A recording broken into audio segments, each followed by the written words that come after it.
Please rise for the national anthem.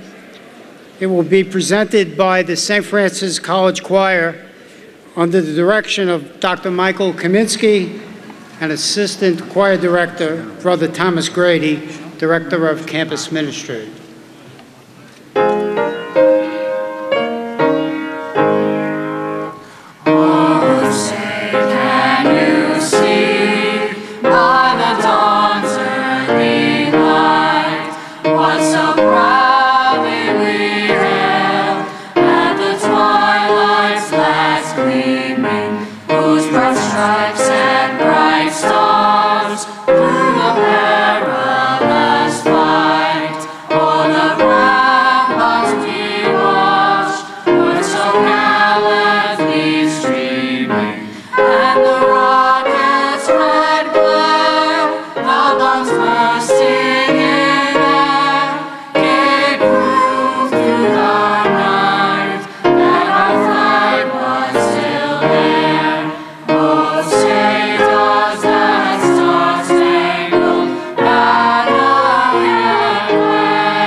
Please remain standing for our invocation, which will be read this afternoon by Brother William Bossett, class of 1970. Brother Bill is Superior General of the Franciscan Brothers of Brooklyn and a member of the Board of Trustees of St. Francis College. Brother Bill.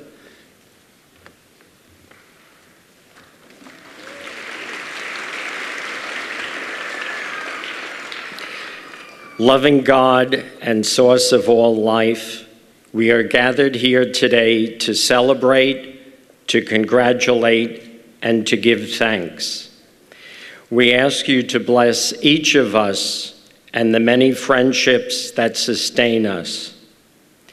Dear God, please bless the graduates of the class of 2011 in a special way. We thank them for the gifts which they are and have been to St. Francis College. For each of them, for their families and friends, we pray in the words of St. Francis, may the Lord bless you and keep you. May the Lord let his face shine upon you and be gracious to you. May the Lord look upon you kindly and give you peace. Amen.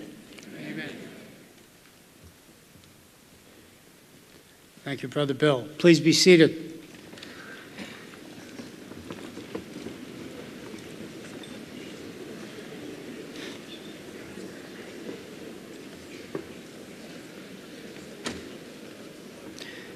Good afternoon, and a warm welcome to all of you, the members of the Board of Trustees, honored guests, family members, and most importantly, the class of St. Francis College of 2011.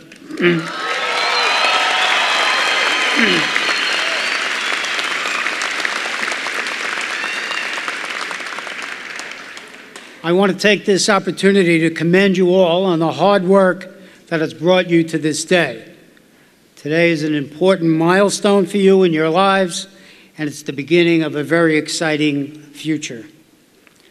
We at the college are extremely fortunate to have a hardworking group of faculty, staff, and administrators who are always focused on making your experience at the college the best it can be. So let's give them a hand.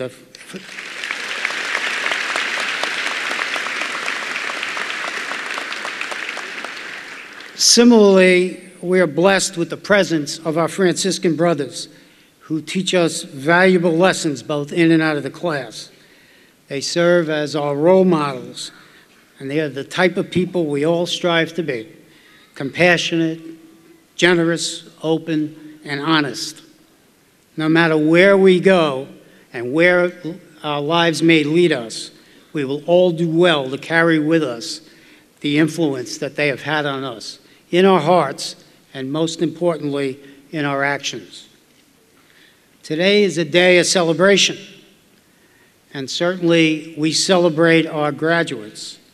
But I would like at this time to ask our graduates to please celebrate and appreciate those who have helped them get to this point. Their loved ones, they've made sacrifices, and they've given encouragement, and they've helped us in so many ways. So let's show our appreciation to them, the parents, grandparents, and loved ones.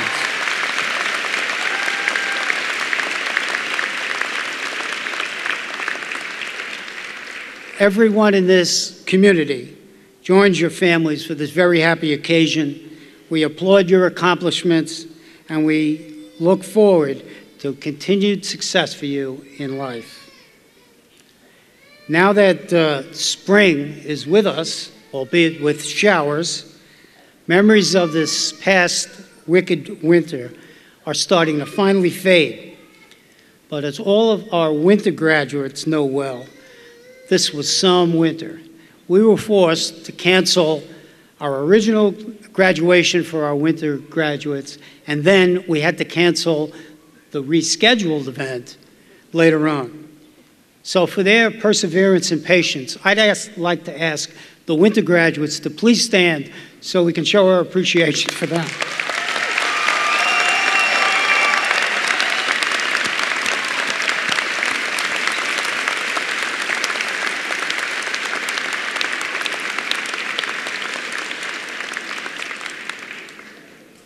Because of the cancellation of the winter exercises, our valedictorian for that event was unable to deliver his address. So we're happy today that Robert DeGans is back with us, and he's going to address us and deliver an abbreviated address. Robert was an extraordinary student at the college. He majored in communications arts with a concentration in advertising. He achieved a 3.89 grade point average while finishing our program in 3 years by attending days, nights, summers, winters, intersessions, etc. A truly remarkable performance as a student. And yet he tells us that he always had a good time in Brooklyn Heights while he was attending St. Francis. We're certainly happy that our students can have a good time, but we also appreciate very much the effort that Robert put into his accomplishments at the college. He has taken time off today to be with us, with his family, from Trinidad. He's a chief digital officer. Yeah.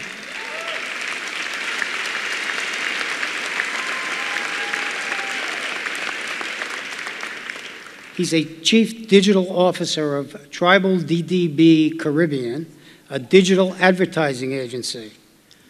So there are many other nice things I could say about him, but without further ado, here he is, Robert DeGans.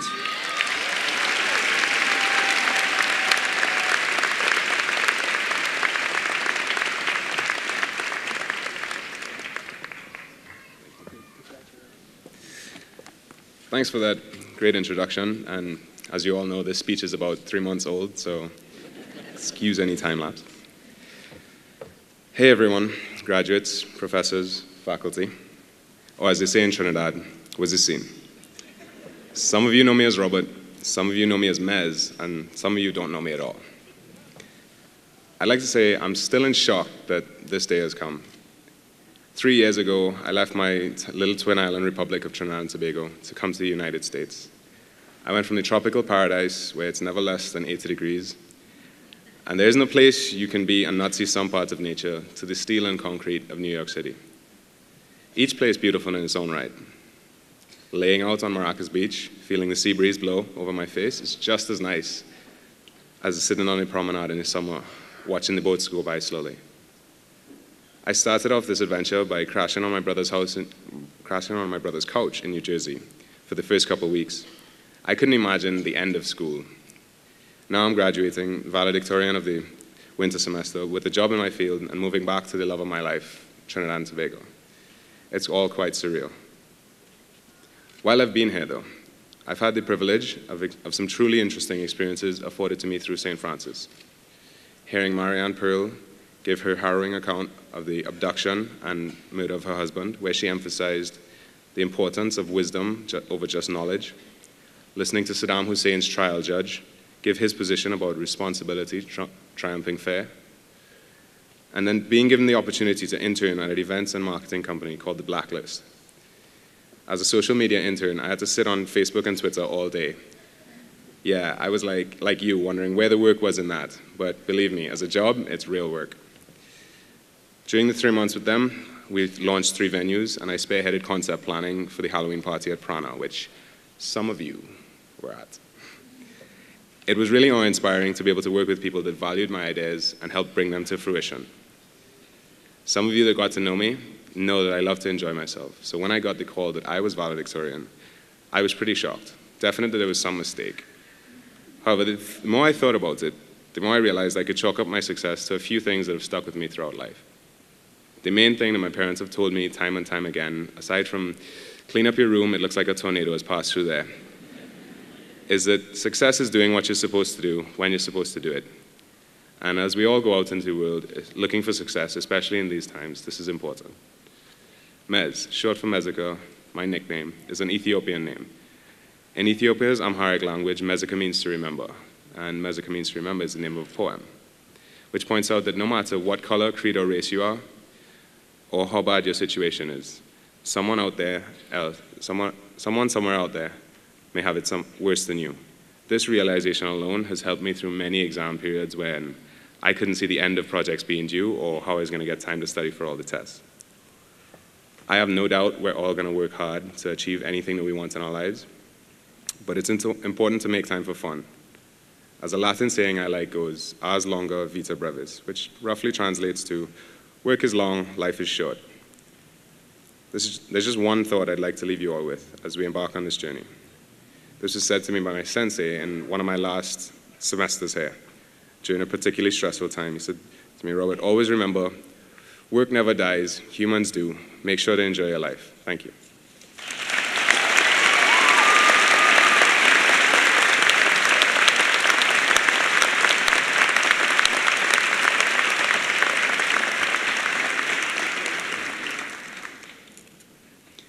Thank you very much, Robert. A familiar face, I'm sure, to many of you as anchor of CBS 2 News at 5 and 11, Maurice DuBois is much more than a newsman. His position at WCBS TV, as well as at WNBC before that, allows him to tell stories about the community and community heroes.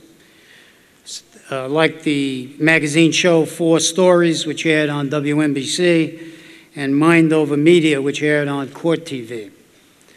Maurice has won several journalism and community awards, including 4 Emmys. He's also been honored by the Associated Press and the New York Association of Black Journalists, which recognized him with the Trailblazer Award.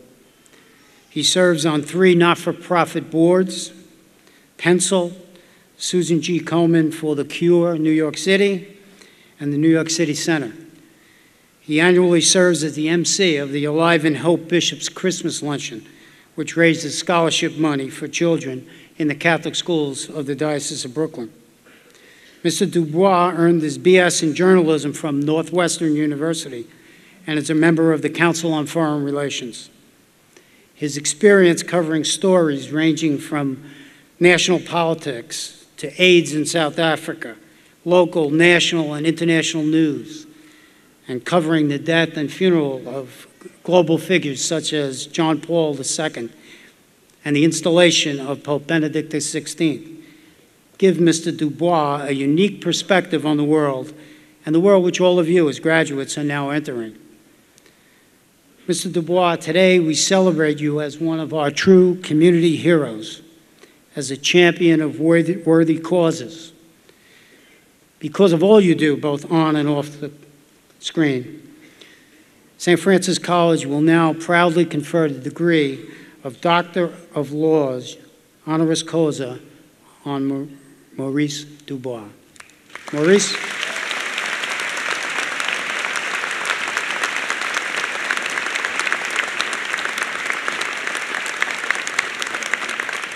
And now we're going to get the proper address. Go to that.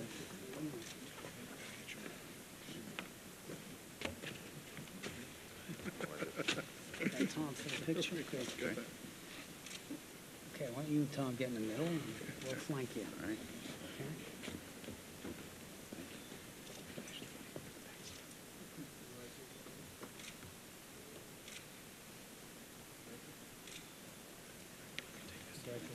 Thank you.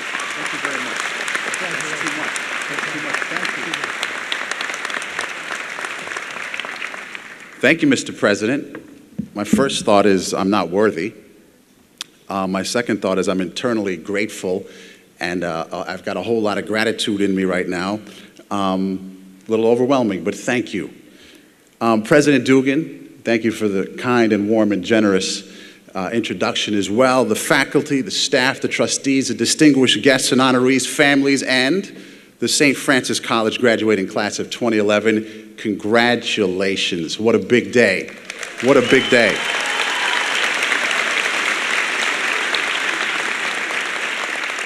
It is such an honor to be here with you today at the small college of big dreams. You make us all very proud. When I look out at you, I got to tell you, I see myself, as a lot of us up here do. We see ourselves. It's amazing. And I see my own family as well. I know how hard you've worked. I know how much you've sacrificed, how much you've had to scratch and claw and fight to get to this point, and how very special this day is. I also know that it's tough to find work in a tough economy right now, or hold on to the job that you've got, or continue your education, you name it. I just want to share with you a few brief stories and some of the lessons I've learned, along with some of the mistakes I've made. Yes, there are many, but I'm just going to give you a couple of them, and hopefully some of it might resonate with you. And one of the more moving experiences I've had recently in my career as a journalist came just a couple weeks ago when the President of the United States came to New York. He came to Lower Manhattan to lay a wreath at the World Trade Center site. I was privileged to be broadcasting live that day. I was downtown. You could feel the energy, the emotion, the momentousness of the moment. And all he did was he laid a wreath at the base of where the towers once stood. He did it in honor of the people we lost on 9/11. He said a silent prayer. He embraced several people who would come to honor their fallen loved ones, their friends and their colleagues. He didn't make a speech or a pronouncement. The pictures that day, they told a powerful story of a city and a nation finally acknowledging that finally some measure of justice had been done on our behalf. It was the high point of a week that began with the extraordinary news that finally we got bin Laden. And that's when the President said something that resonated with a lot of people, and I hope with you too as you go forward. He said in part, we are once again reminded that America can do whatever we set our mind to. It really resonated with me, and every now and then I've learned, because we need reminders like that, because sometimes we lose our focus and our sense of purpose. In my case, I lost my focus and my purpose one day right at the beginning of my career and almost ended it before it began. So there I am, about your age, a few months after I graduated from college, working my first job. I'm at a TV station in Seattle. One of my duties is to answer the phones. I'd worked hard to get to this point. The phone rings on this particular day. I answer it, and it's a viewer. This guy's irate. He's upset. One of the hot news stories of the day was the firing of a guy by the name of Jimmy the Greek. He was a sports commentator on TV. He made some racist remarks on camera. There was a big uproar, and then he was finally fired. But the caller, this guy was defending him. He said, Jimmy the Greek was right. Those people are this, those people are that. And he goes on and on and on. And I'm listening to this guy. I'm listening, and finally, after about a minute and a half of this, I said the magic words to him. Words I can't really say in polite company. I mean, there are brothers and priests and nuns here and all. But you know what I'm saying. So I hung up the phone on this guy. Bam. Looking around. Uh-oh. Phone rings again. He calls back. Same guy. He gets my name. He threatens to have me fired. It's a tense conversation, as you can imagine. We finally hang up. I'll never forget my boss's face when I told him what I had done. He went from a big, broad grin to see me, and then he just buried his head in his face. I'd almost ended my career before it began. Just a few weeks, bad decision. So from that day forward, I learned the very basic concept of respecting the customer, the viewer in my case, no matter how off base they might be. That was seared into my brain, and I'll never forget it. Furthermore, think before you talk. Kind of helps me on the air every single day, kind of helps in personal relationships and business relationships as well. But I also recognize that just like each and every one of you, I got some fight in me. I'm a New Yorker after all, right? We don't take stuff from people. But I also recognize the need to scratch and claw and fight and go get yours, go get mine. And here's where it came from. It comes from the family. My parents, they settled on Long Island after coming here from the tiny Caribbean island of Dominica. You got any Dominicans here? Not a one? It's a small island. Smaller than, say, Trinidad.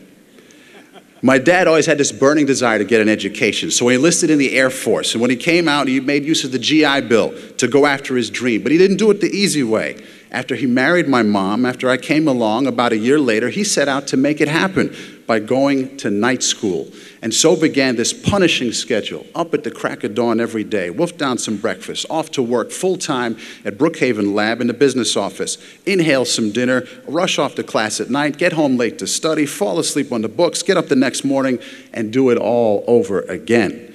And like so many of you, he wasn't quite sure where all this blood, sweat, and tears was necessarily leading. He just knew he had to make a living to take care of his young family. If he was going to get anywhere in life, he had to get out there and earn his education. Nobody was just going to hand it to him.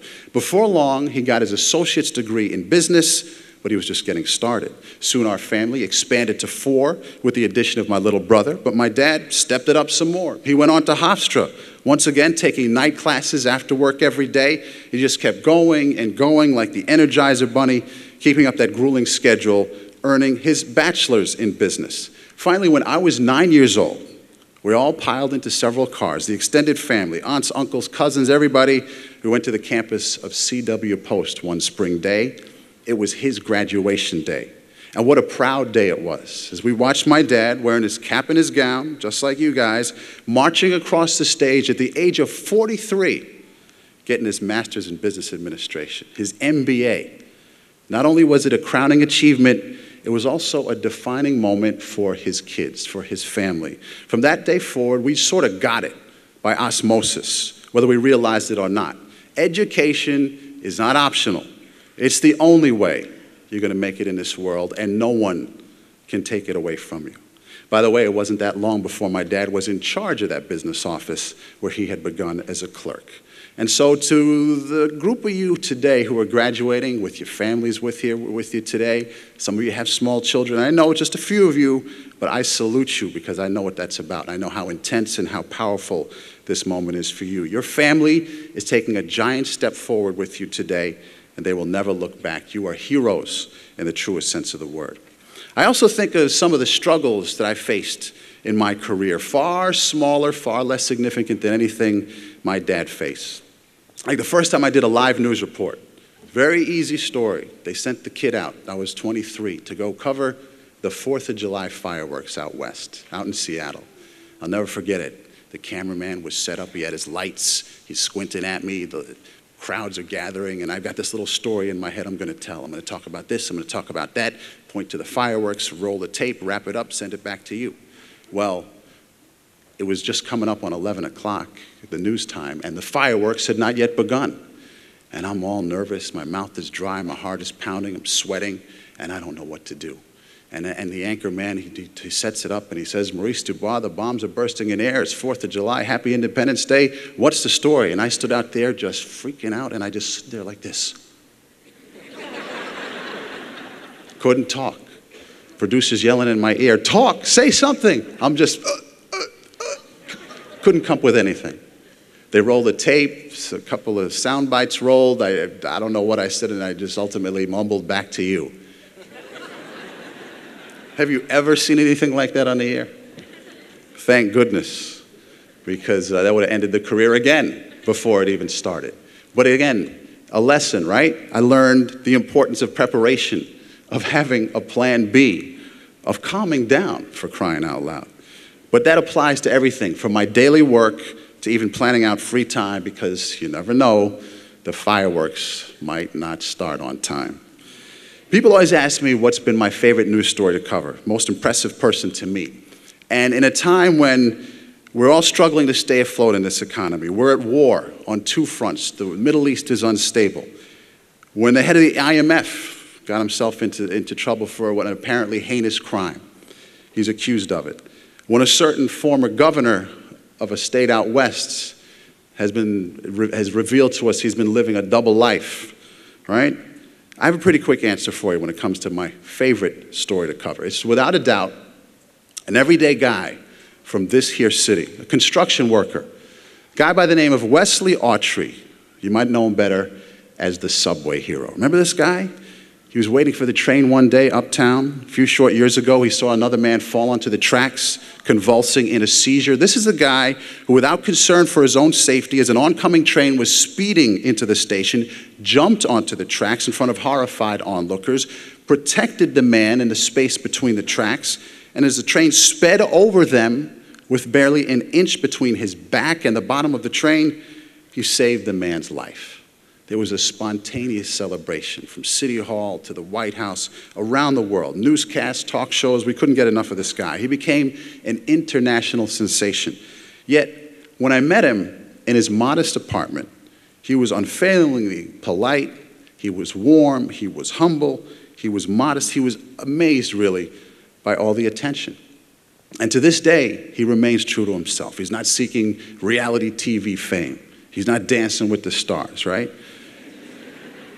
He's not an American Idol. He's not seeking personal aggrandizement. This is a guy just raising his little girls, working hard every day, doing his best, like each and every one of you.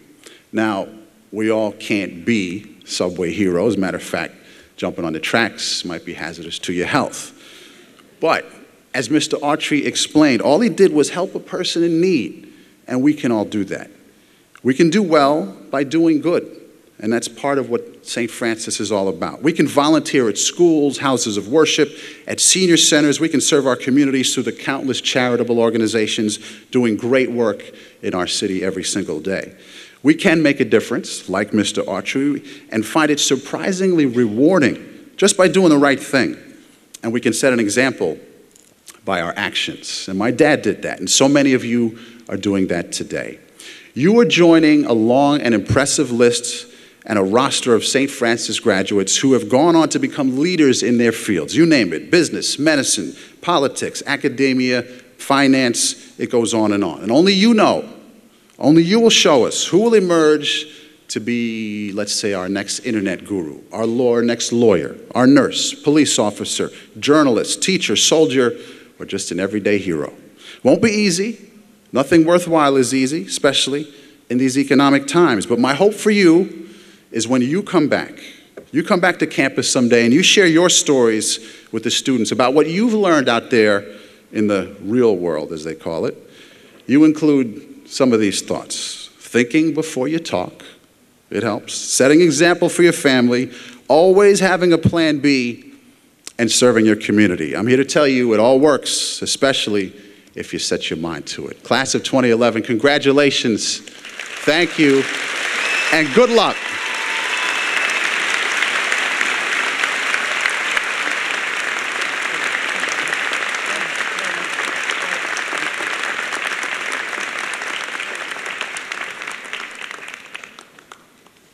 Thank you, Dr. DuBois. It's now my pleasure to introduce someone who needs no introduction to anything St. Francis. Dr. Frank J. Macchiarola, the class of 1962, past president of St. Francis College and the current chancellor of the college. Dr. Macchiarola will introduce our next honorary degree recipient, Kenneth Feinberg.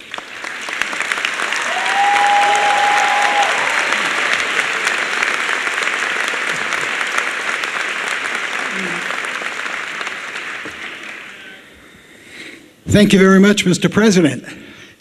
Well, you finally caught up with me. I got out a couple of years ago, and you're right behind me. Congratulations. When the Board of Trustees decide to confer an honorary degree, they look to see people who can inspire by the lives they lead, by the example that they set. For us at St. Francis College, our inspiration is rooted in Franciscan ideals. Ideals of humility, respect, and an understanding of what the difference is between right and wrong. When you read the biography of Kenneth Feinberg, which is in your program, and which is so impressive, you will see a record of distinguished achievement in academic life, as a student, as a leader of the student bar while in school, on the law review. You will see the leader in the legal profession, someone whose mark among legal organizations and groups has been set in so many ways. A scholar, someone who's been called upon at the major law schools in this country to teach and to inspire. And so the qualities have been noted. And of course, an honorary degree from St. Francis College is icing on the cake. But there are some things about Kenneth Feinberg that you can glean from what is here, but which I would like to talk about. You look for someone with strength of character, someone who can walk into an adversarial proceeding and somehow bring light out of heat. When called upon to settle the 9/11 claims, there was a tremendous amount of justified upsetment about this enormous tragedy. And looking for a light at the end of the tunnel in which victims would be compensated fairly according to the rule of law looked like something that might not be able to be done. And yet, with patient understanding, with care, with the capacity to hear what people were saying, Ken Feinberg emerged as a national hero, as someone whose family was touched by 9/11. I know what the resolution of those claims meant to the victims who not only perished, but of their families as well. When Katrina came upon us, again, Ken Feinberg was called upon. Now, those claims are still being handled. But for those of you who listen, you will see and hear how patient and caring, and let me use a Franciscan word, how loving the attention that Ken Feinberg is giving to the adjudication of those claims. And so when we look for strength of character, when we look for academic excellence, when we look for intellect, and we look for people who serve the common good, Ken Feinberg's name comes to the top of the list. I've been involved in this process at the college for 15 years.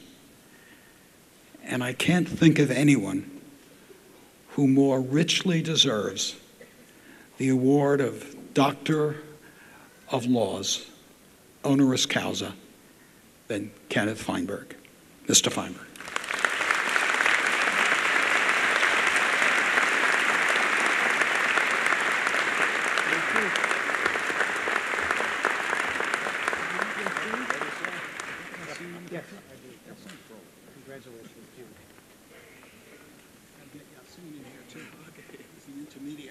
Come around. Frank, class to St. Francis. Frank, turn. Okay, whatever you say, boss. Come this way. Yeah. 15 years, I still can't get it right.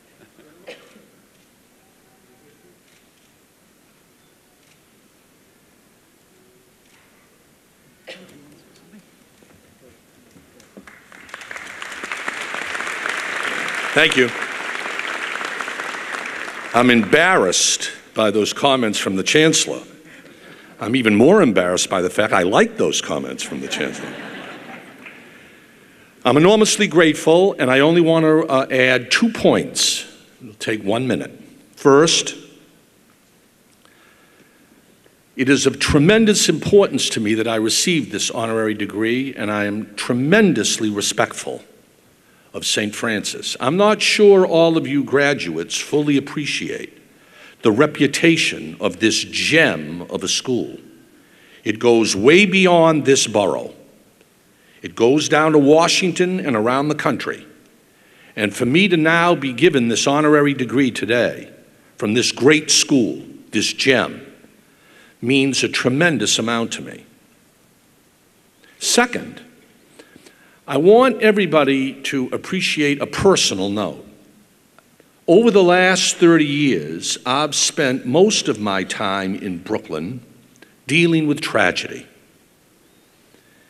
The Agent Orange Vietnam veterans came from around the world to be here in Brooklyn in federal court to complain, to argue that their injuries and illnesses were due to Agent Orange exposure while they were serving in Vietnam.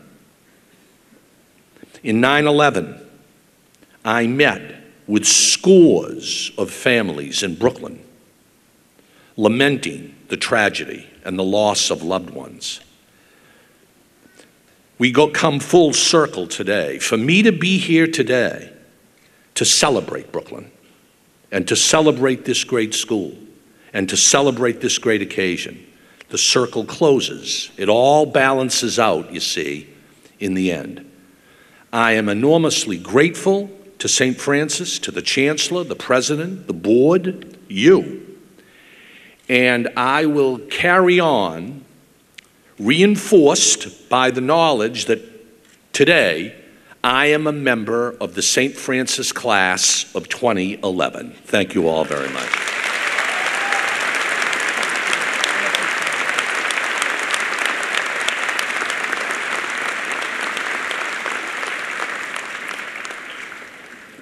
Thank you, Dr. Feinberg.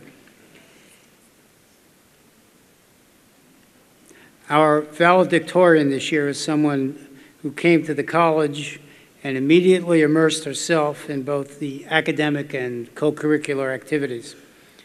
Chandra Prasad is a communications arts major with a concentration in advertising and a minor in sociology.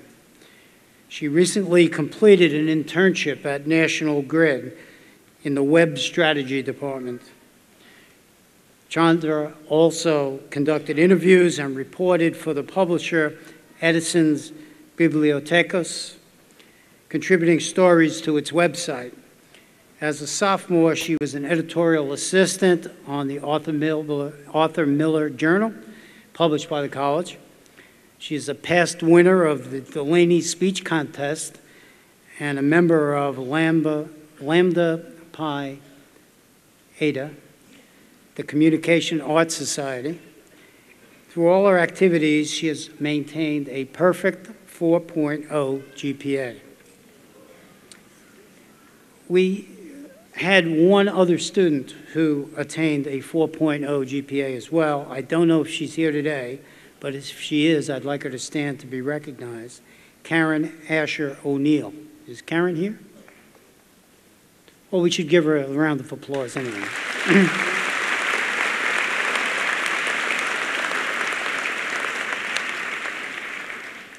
Without further ado, here's a person that we're very proud of, our 2011 valedictorian, Chandra Prasad.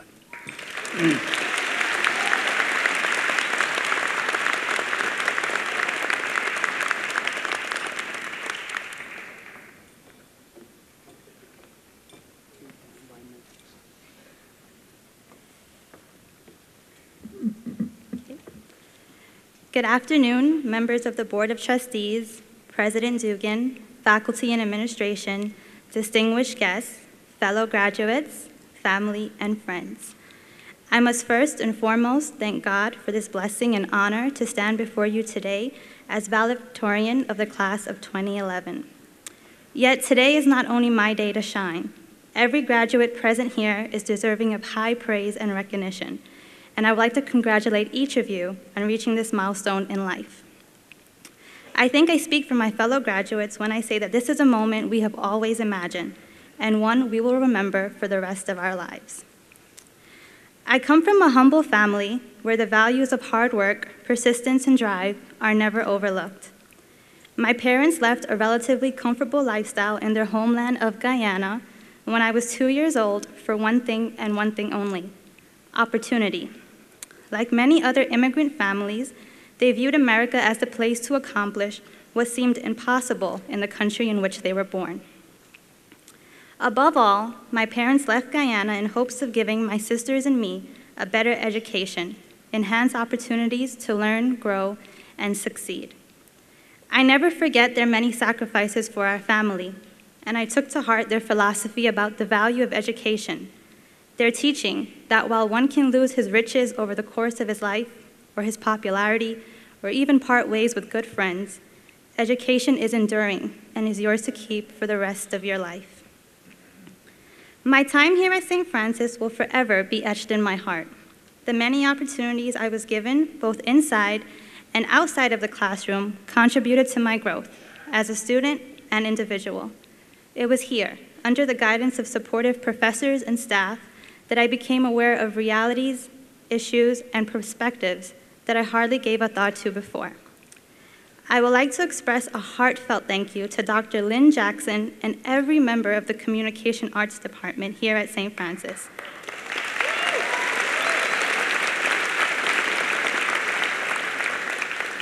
I would especially like to thank Dr. Scott Weiss, Dr. Richard Berleth, Dr. Timothy Dugan, and Professor David Gerwitz for your endless support, patience, and guidance.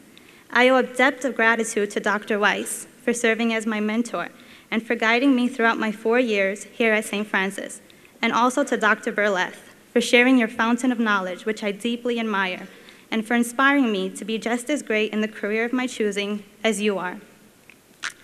I would also like to thank Dr. Emily Horowitz and Professor Diana Gibaldi of the Sociology Department for helping me find my voice, sharing with me refreshing perspectives that challenge everyday norms. I must also say thank you to Professor Stephen Marino of the Arthur Miller Journal, Director of Public Relations, Mr. Richard Relkin, Director of the Academic Center, Professor Mitch Levenberg, and Dr. Gregory Tague of the English Department for passing along many opportunities my way, opportunities that have strengthened my skills and allowed me to gain invaluable experience.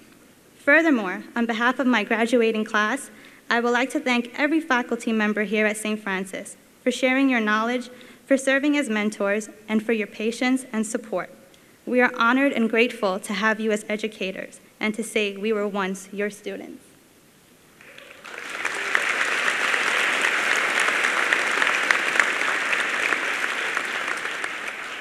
Last, but certainly not least, I would like to say thank you to Julie and Ann Kelly for providing me with a full scholarship to attend St. Francis, alleviating me and my family of any worries about how to pay for my education.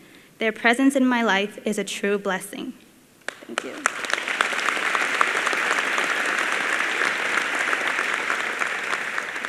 I would now like to take this time to thank my family for their endless support and love. Mom, thank you for your encouraging words, your advice, and for always believing in me, even at times when I gave up on myself. Dad, thank you for your support, guidance, and for the lifelong values and morals you have instilled in me.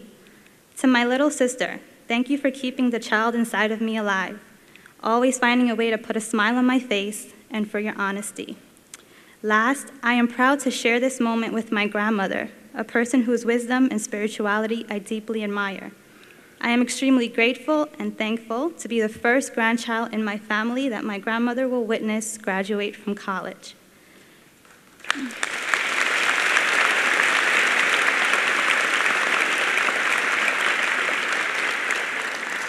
To my family, I may not say it enough, but I love you all more than words can ever express. And without your presence in my life, I don't know who I would be or where I would be. Maya Angelou said, but nobody, no, nobody can make it out here alone. And I think my fellow graduates will agree with me when I say that this moment would not have been possible for each of us without strong support systems. And I would like to thank all of the parents, family members, and friends here today for the contributions you have made to our lives.